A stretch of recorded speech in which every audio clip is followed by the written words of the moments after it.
los integrantes del Foro Patriótico, a ti, espero que Claudio esté mucho mejor, por supuesto, cariño,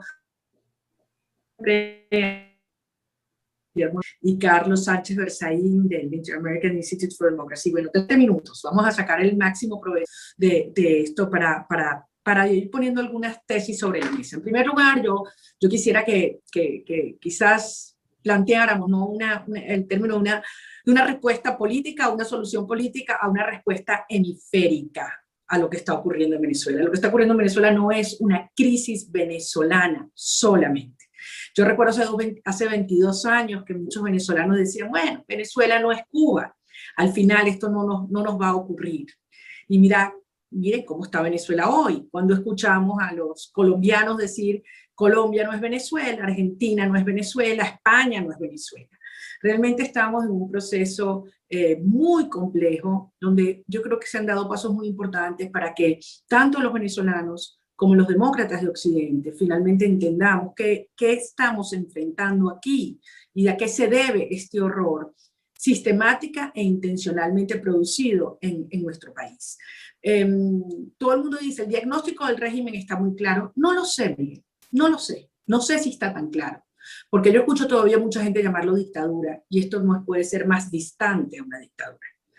Este es un régimen complejo, un aparato criminal que tiene como, básicamente yo diría 3 dimensiones. Una dimensión primera, que es una fachada ideológica, donde vemos todas las ramificaciones del Foro de Sao Paulo, más recientemente el Grupo de Puebla, y cómo allí logran una interacción sinérgica de inteligencia, comunicaciones, aprendizaje, dinero, por supuesto, etc. Hay una dimensión y un soporte geopolítico, que yo recuerdo hace unos años cuando yo advertía, estando aquí en Venezuela, los vínculos del chavismo con grupos extremos islámicos. La respuesta era la misma que cuando hablábamos de sus vínculos iniciales con Cuba. No, eso es especulación, esa es una visión, o sea, extremista, no hay evidencia. Bueno, ya la evidencia está aquí, se pasean por Venezuela los agentes del Hezbollah, han estado aquí los diplomáticos y el jefe de las fuerzas de la Guardia Revolucionaria iraní, y en el caso ruso, más adelante, si me da tiempo, puedo abordar esto un poco mejor, los últimos eventos, pero la presencia militar rusa, literalmente, hoy en día, trabajando en el fortalecimiento y la instalación de batallones de infantería reforzada en los estados fronterizos de Venezuela, con el propósito de servir de apoyo militar y logístico, como hicieron o como hacen en Ucrania y Siria, a ejércitos híbridos, en este caso en Venezuela, de milicianos y guerrilleros, es ya más que evidente. Y la tercera dimensión, digamos, la ideológica, la geopolítica, obviamente es la criminal. En Venezuela se ha producido la convergencia del terrorismo internacional, del crimen organizado internacional, y han encontrado una cantidad de servicios logísticos que le ha proveído el propio régimen. Entonces vemos un país que literalmente está ocupado. Venezuela se está fracturando, fragmentando, donde más del 70% del territorio está bajo el control de grupos criminales que no solamente controlan territorio, actividad económica, pero además ejercen control social, y que producto de la forma como se han ido reduciendo algunas de sus fuentes de financiamiento, o ellos han destruido la propia fuente de financiamiento que tenía el régimen, como es el caso de la industria petrolera, han generado conflictos entre muchos de estos actores criminales. Esto es lo que está pasando en Venezuela hoy. Yo podría decirles que mientras hablamos, en el sur de Bolívar ha habido masacres de mineros por enfrentamiento entre militares y grupos de extracción ilegal. En La Guajira se está produciendo un enfrentamiento a muerte, una situación, apareció hace 2 días en el New York Times un artículo devastador de un estado realmente fallido y forajido.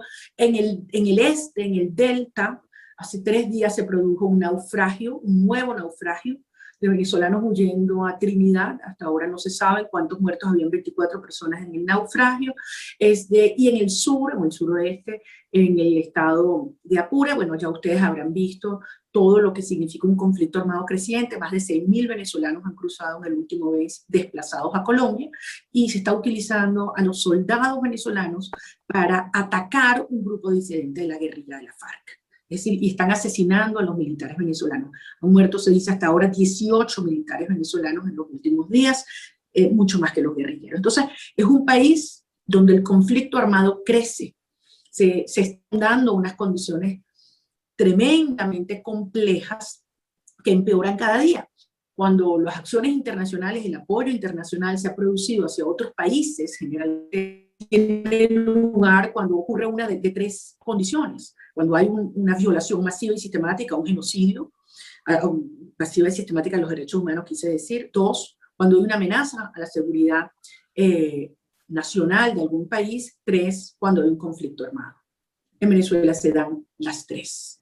Lo que yo quiero decir hoy es que lo que representa este sistema criminal en expansión, que no es controlable dentro de nuestras fronteras, es una amenaza real e inminente sobre Colombia.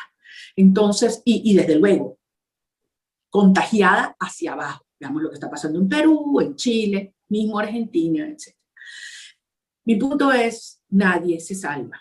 Y yo creo que eso tenemos que entenderlo, si no nos salvamos todos. ¿Qué hemos hecho hasta ahora? Los venezolanos tenemos 22 años enfrentando prácticamente solos, hasta hace muy poco, este sistema criminal.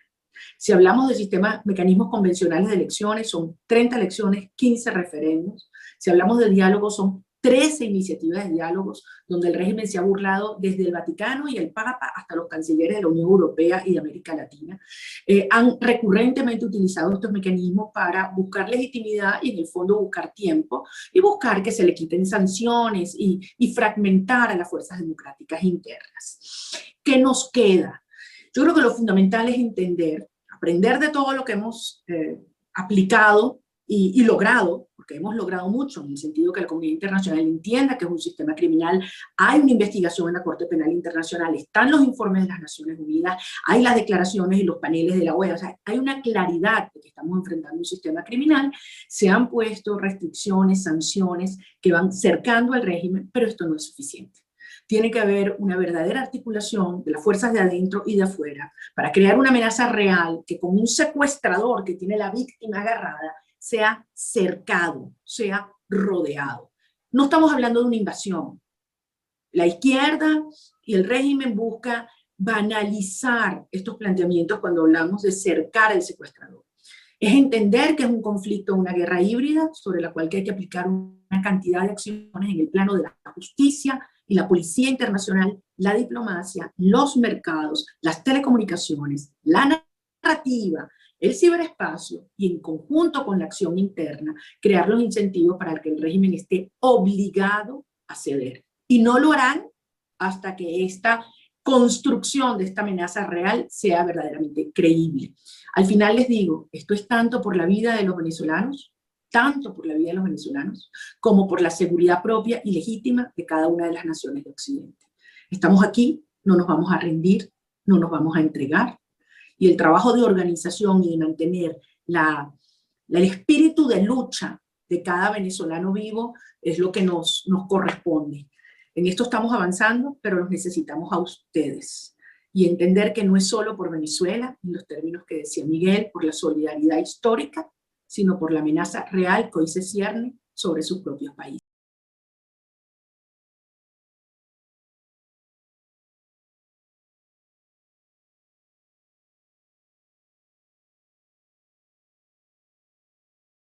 Gracias. En primer lugar, bueno, mi agradecimiento renovado al Instituto Interamericano para la Democracia y sobre todo mi saludo muy afectuoso a Guillermo Lustó, grande amigo que permite renovar mis vínculos con Argentina, nación que me acogió durante varios años de exilio y en donde presté servicios en sus universidades de Buenos Aires y en la Universidad de El Salvador, ¿no? Yo quisiera decirle que María Corina ofrece un panorama que que ahorra muchísimos ejercicios de carácter expositivo. Yo podría sintetizarlo quizás con una figura. Venezuela desapareció cabalmente como nación y desapareció también como república. Cualquiera que haya hecho docencia en el campo de la ciencia política o del derecho, yo que estuve más de 4 décadas enseñando derecho internacional, comenzábamos nuestras exposiciones explicando qué era el Estado. Es territorio, es población y es gobierno. En Venezuela el territorio está realmente parcelado, fragmentado y controlado por fuerzas externas y por fuerzas criminales sobre las cuales no ejerce ningún tipo de potestad soberana y jurisdiccional el Estado venezolano, lo que queda como figura del Estado venezolano.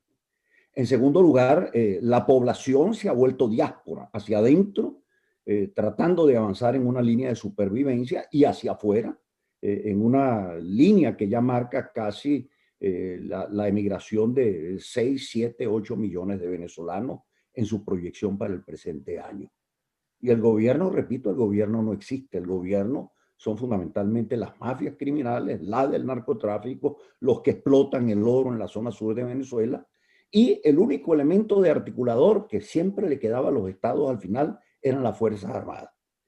Fuerzas Armadas que desaparecieron cabalmente en Venezuela. Los que quedan están simplemente como actores fundamentalmente de los negocios que se despliegan allí de una manera fundamentalmente tribal, y lo muestra también esta experiencia trágica, dolorosa, de los soldados que han sido enviados a la frontera para tratar de enfrentar a los grupos de carácter narcoguerrillero. Bueno, yo quisiera señalar entonces que en primer lugar una salida no puede ser política en el caso de Venezuela. Una salida política exige como premisa la existencia de una ciudad. En segundo lugar, no es una salida de naturaleza militar endógena, por lo que se acaba de señalar. De modo que esa realidad de dispersión y de desmembramiento que sufre Venezuela tiene que ser situada hoy en día para tratar de entenderla dentro de un contexto muchísimo más complejo. Y aquí es donde yo quiero fundamentalmente apuntar en esta breve exposición. No podemos olvidar que en el año de 1989, cuando Fidel Castro anuncia desde La Habana que si se cae la Unión Soviética, él de todas maneras sostendría en pie su esfuerzo revolucionario, que en definitiva es una franquicia para el manejo y la administración del poder por la vía de facto, no es realmente una experiencia de carácter marxista, es una franquicia de ejercicio del poder en colusión con el mundo de la criminalidad, hizo y fijó esa línea divisoria en el momento en que se caía el muro de Berlín e ingresamos a la primera revolución industrial. Acto seguido, el Grupo de Puebla en el año 90-91 traza sus grandes líneas para su acción desde el punto de vista hemisférico, que son hoy en día renovadas 30 años después por el llamado Grupo de Puebla, causaviente de aquella organización. Hoy en día ya no se llaman socialistas del siglo XXI, sino fundamentalmente progresistas. ¿Y qué trazan ellos como línea de acción? Fundamentalmente, vivir dentro de una humanidad dispersa en identidades, con lo cual el valor fundacional de la nación no existe. En segundo lugar, tratar de aproximarse a una suerte de modelo de capitalismo salvaje, de cruce de intereses que desplace la lucha entre los obreros y los empresarios. Y en tercer lugar, lo que llaman ellos una suerte de derecho social al Estado, vale decir, estados que son administrados y controlados fundamentalmente por actores de poder que no se valen de mediaciones institucionales y constitucionales como las actualmente conocidas. Esto me permite volver al principio. No hay una solución política posible en Venezuela porque no hay ciudad, no hay la posibilidad de una solución constitucional frente a un escenario en donde se ha desmaterializado totalmente el orden constitucional y el Estado de Derecho. Hay una suerte de avance intelectual para tratar de construir una nueva narrativa desde el punto de vista jurídico, pero no obstante esto, quienes desde las izquierdas todavía, sobre todo las europeas, tratan de plantear soluciones a Venezuela, pretenden que en Venezuela se despliegue un pastoreo de nubes constitucional diciendo, bueno, entiéndanse ustedes a través de elecciones. o como lo hace Papa Francisco en el día de hoy, cuando dirigiéndose a Venezuela lo que pide es simplemente un diálogo entre actores que en definitiva no existen a nivel interno, porque si figuradamente uno pudiese resumir la realidad venezolana, es la realidad de una cárcel o la realidad de un secuestro. Entonces los diálogos posibles son diálogos entre secuestradores, ¿eh?, con sus plagiarios para tratar de sobrevivir durante el tiempo del secuestro. O es el diálogo entre unos encarcelados para tratar de alcanzar la posibilidad de una comida, un plato de comida o condiciones menos rigurosas mientras se permanece dentro de la cárcel. Bueno, quisiera decir simplemente a manera de colofón y que esto puede abrir parte del debate, que el 21 de abril de este año el presidente ruso, Vladimir Putin, cuando avanza en su discurso hacia la nación, a la manera del zar del nuevo imperio ruso, él cita de manera directa su apoyo directo a Víctor Yanukovych y a Nicolás Maduro.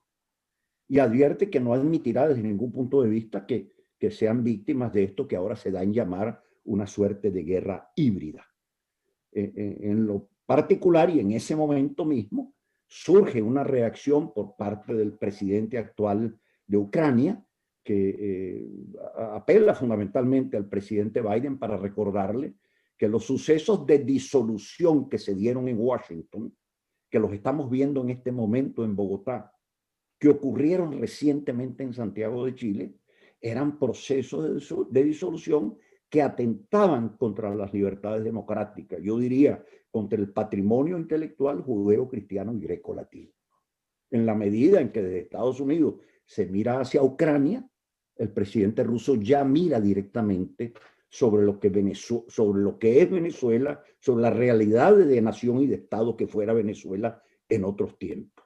En conclusión, es imposible, es un sueño creer que puede realmente revertirse la situación venezolana, que es un laboratorio de experimento de carácter global, sino que lo diga América Latina, que ha vivido de las oleadas que surgieron durante los últimos 20 años bajo los gobiernos y regímenes de Hugo Chávez Frías y Nicolás Maduro, para que se entienda justamente la portada global que ha tenido este experimento, que sigue en marcha y que ha venido acrecentándose, sobre todo bajo la trágica pandemia del COVID-19 que nos ha arropado a todos. Así que por lo pronto lo que queda es comprender el ecosistema, como lo decía María Corina. Si no hay una comprensión del ecosistema y siguen sobre todo los articuladores de nuestras academias y universidades hablando de autoritarismos electivos, de otras formas de desviación dictatorial propias del siglo XXI, no han entendido lo que se planteó, y aquí pongo una fecha concreta, en el año 2005, cuando el presidente Zapatero le plantea a Naciones Unidas organizar una alianza de civilizaciones contra Occidente. Esto no se entendería si el Papa renunciante, predecesor de Francisco, no hubiese dicho ante el Parlamento alemán antes de su renuncia que se sentían los europeos trágicamente avergonzados de sus tradiciones liberales y judeo-cristianas, pero que era el patrimonio intelectual, en este caso, de la cristiandad. Otro tanto se los dice al Parlamento italiano y como consecuencia de eso simplemente se produjo una ruptura. Y estamos justamente en esta situación compleja en la cual adquiere, por cierto, actoría fundamental. Lo digo porque tuve una relación personal muy estrecha con él durante mi tiempo de vida en Buenos Aires, el cardenal Bergoglio, que en aquel momento defendía las identidades históricas para la reconstrucción argentina, pero que en el diciembre de 2019, iniciándose justamente la pandemia, declara ante la curia romana que ha llegado al final el sistema o el régimen cultural de la cristiandad y que no queda otra alternativa que sumarse a una iglesia de rostros parecidos a la naturaleza y adherir directamente a la revolución digital que hoy en día arropa al mundo con tanta fuerza que logró derrumbar ese mundo de las redes al último presidente que tuvo Estados Unidos.